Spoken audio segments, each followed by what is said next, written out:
Maltin u turisti żaru l-Mużew Nazzjonali Tal-Istorja Naturali bla ħlas matul il-Jum tal-Ħadd fuq inizjattiva ta' Heritage Malta.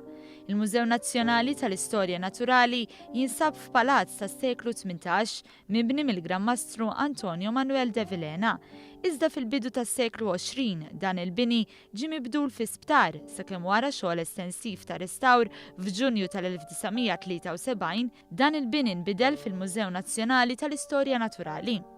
John J. Borg, il-kuratur tas-sit, spjega kif in-nies li żaru l-mużew matul dan il-jum setgħu jaraw l-esibizzjonijiet tal-mużew li jesploraw diversi aspetti differenti tal-ambjent naturali Malti, b'temi diversi bħal ġeoloġija, l-istorja tal-gżejjer żgħar u suġġetti oħrajn bħal l-evoluzzjoni tal-bniedem.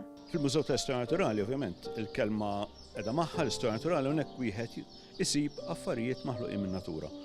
Għandek esibizzjonijiet li jvarjaw minn insetti sa mammiferi, ħut, tliq oħra tal-baħar u bat għandna kollezzjoni wkoll ta' minerali, ġebel u minerali li kienet forma parti mill-kollezzjoni privata ta' Louis Mizzi u numru ta' displays oħrajn barra minn hekk jaraw ukoll il-Palazz Villena. Attivitajiet bħal dawn mhumiex l-ewwel ta' dawn ix-xorta kif Heritage Malta torganizza sensiela ta' inizjattivi bħal dawn l-Open Days fuq bażi regolari fejn il-pubbliku jkun jista' jżur dawn it-teżori li nsibu fil-Gżejjer Maltin.